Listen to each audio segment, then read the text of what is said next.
नमस्कार। उस सीरीज में जहां अवधारणाओं को हम स्पष्ट कर रहे हैं, आज हम लेंगे ये डीप इकोलॉजी, सैलो इकोलॉजी। ये जो इन्वायरमेंट इतना ज़्यादा इम्पोर्टेंट है, उसमें इन टर्म्स का मतलब समझना ज़रूरी है।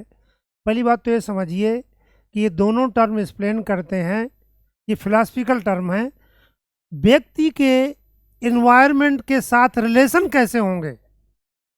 ये दोनों टर्म इस चीज़ को एक्सप्लेन करते हैं। ये दोनों टर्म को दिया था नॉर्वे के थे philosopher Arne nice. Arne nice ने जो है इनका टाइम था 1912 से 2009 तक। इन्होंने ये दोनों टर्म दिए हैं, डीप इकोलॉजी और सैलो इकोलॉजी। और ये दोनों ही टर्म ये बताते हैं कि व्यक्ति का एनवायरनमेंट के साथ जो संबंध है वो दो तरह का हो सकता है। पहले हम बात करते हैं डीप इकोलॉजी की। डीप इकोलॉजी का मतलब है कि विचार को समझने की कोशिश करना, क्योंकि इससे और चीज़ें मैं एक्सप्लेन करूँगा। डीप इकोलॉजी का मतलब है कि जहाँ हम एनवायरनमेंट को ये मानते हैं कि इसकी इंट्रिंसिक वैल्यू है। ये इंट्रिंसिक वैल्यू क्या है कि ये अपने आप में महत्वपूर्ण है, किसी और रेफरेंस की जरूरत नहीं है।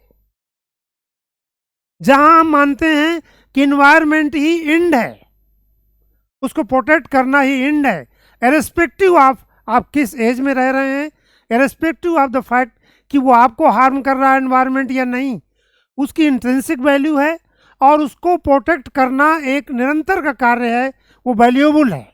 जब हम एनवायरमेंट से इस तरह का संबंध स्थापित करते हैं तो हम कहेंगे डीप इकोलॉजी के समर्थक हैं। तो डीप इकोलॉजी में अगर आप उस तरह से देखेंगे तो तीन बातें मेन है। नंबर एक कि ये मानता है कि इन्वायरमेंट की इंट्रिंसिक वैल्यू है, यानी अपने आप में महत्वपूर्ण है।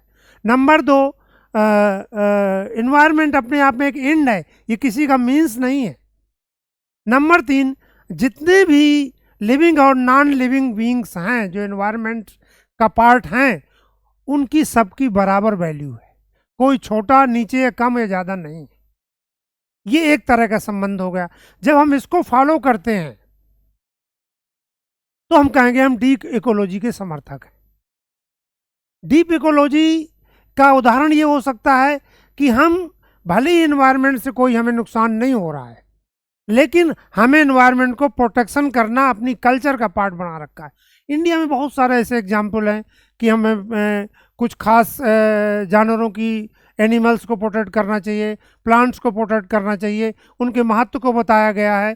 या जो स्टार्टिंग में जो हमारा जो इकोलॉजिकल मूवमेंट चला कि भाई किसी तरह से, किसी भी दृष्टि से हमें एनवायरनमेंट को बचाना है, इस चीज़ का वेट नहीं करना है कि जब हमें नुकसान पहुंचाए तब बचाना है। इसके जस्ट अपोजिट दूसरे तरह का संबंध है सैलो इकोलॉजी। सैलो इकोलॉजी में उन पॉइंट्स को उल्टा कर देना है। यहाँ पे ये है कि इंट्रिंसिक वैल्यू एनवायरनमेंट की नहीं है, environment is a tool and human is the centre of environment. Anthropocentric शब्द जो आता है वो यही कहता है कि दूसरा संबंध ये है कि environment is just a tool, human being और उसका वेलफेयर ही एंड है। यानी सैलो इकोलॉजी ह्यूमन सेंट्रिक या एंथ्रोपोसेंट्रिक विचारधारा रखती है, नंबर एक।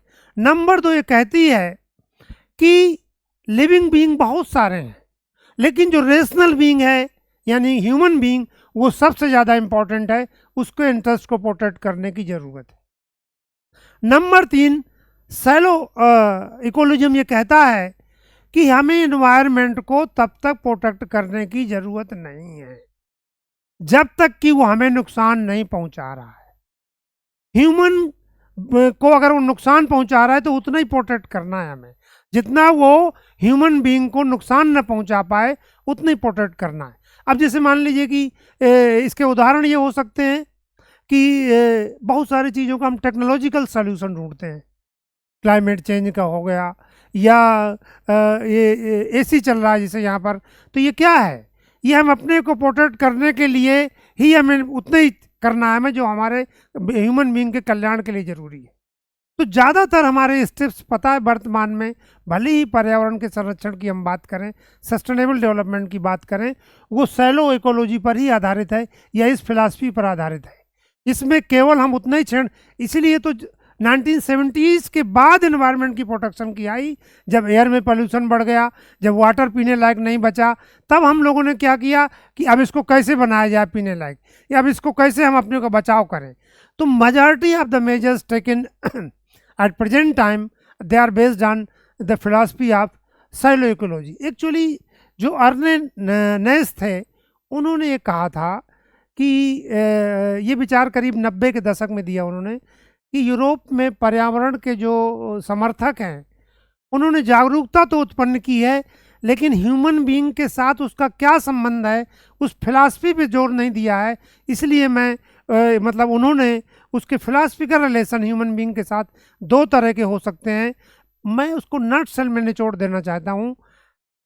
जो डीप इकोलॉजी है वो कहता है इंट्रिंसिक वैल्यू एनवायरनमेंट की है, हरदम प्रोटेक्ट करना है, और जबकि सैलो इकोलॉजी कहते हैं इंट्रिंसिक वैल्यू एनवायरनमेंट की नहीं है, ह्यूमन बीइंग की है, तो तभी प्रोटेक्ट करना है जब ह्यूमन बीइंग को कुछ नुकसान हो रहा है, और उतना ही प्रोटेक्ट करना है जितना उसके नुकसान को बचाने के लिए ज़रूरी है। मैं समझता हूँ कि दोनों आइडियाज आपको क्लियर हो गए होंगे। Thank you. हुआ क्लियर?